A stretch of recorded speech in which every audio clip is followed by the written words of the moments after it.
Okay, we've got a water drainage issue at a house here. I believe we're going to have a helicopter, but let's see if we can get any footage. It ran for about 2 or 3 hours after I put that pan under there, and then I shut it off. And there's a little water in it.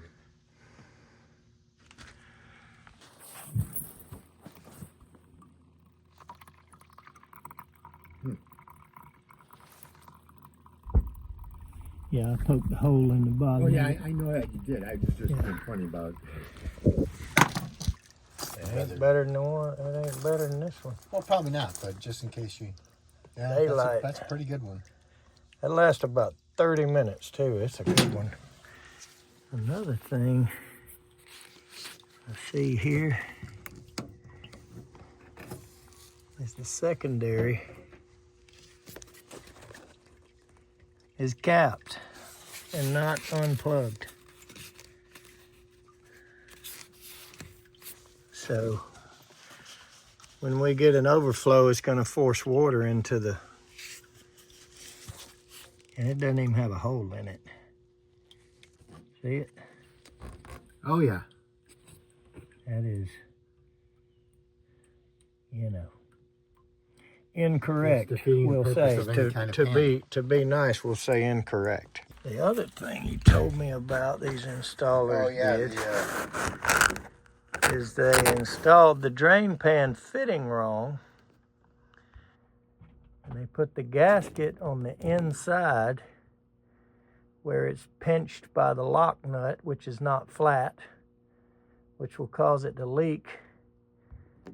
And then they just gobbed a bunch of silicone on the outside, and I can see that that's exactly what he told me was here. So that the path is that so if basically the overflow drips into the pan, and what's in the pan goes out that. Well, it goes out over here.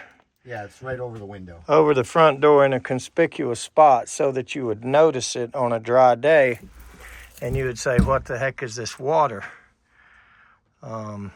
This pan is really positioned poorly. It's too far this way and too far that way. But what that dripping water does is draw your attention to it. Mm-hmm. And then the tertiary protection, the third backup protection, is this float switch that if this drain clogs or doesn't drain, fills up and shuts it off. Yeah, he tested that. So you should be protected on everything here, but it's installed wrong.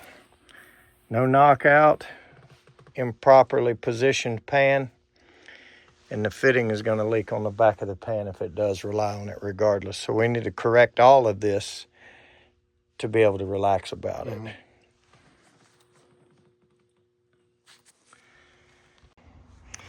Okay, while I'm out here grabbing a couple of fittings, I'll show you why it's so important for this gasket. It's not an O-ring, it's a flat gasket. For it to be on the outside of the pan and not the inside. You can see these unlevel grips, little points on the fitting there, or on the lock ring there.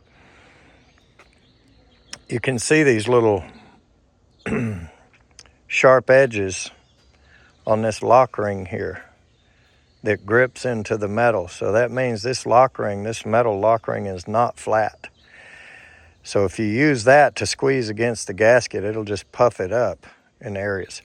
Whereas this fitting is flat, the pan is flat, so you put the gasket between the two flat surfaces and use the lock ring to squeeze the pan against that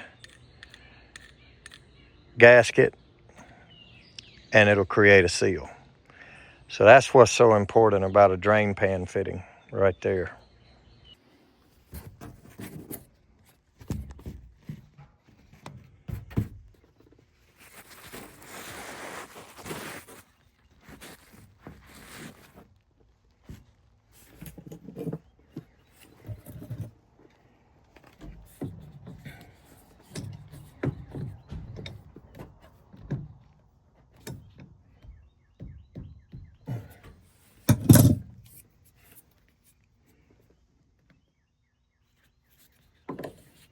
not going to glue it.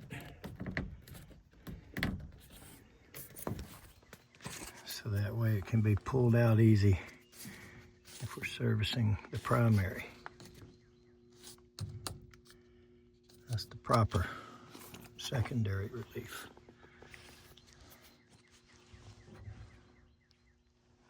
That is not.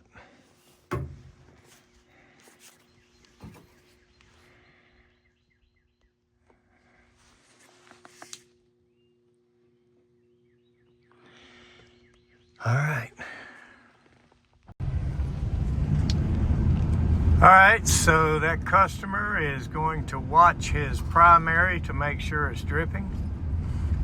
And he is also going to keep his eye on the attic up there now and then and make sure that that it doesn't blow over into the plenum and drip out of that. Now there could be a crack on that internal pan, or there could be, you know, there could be some reasons that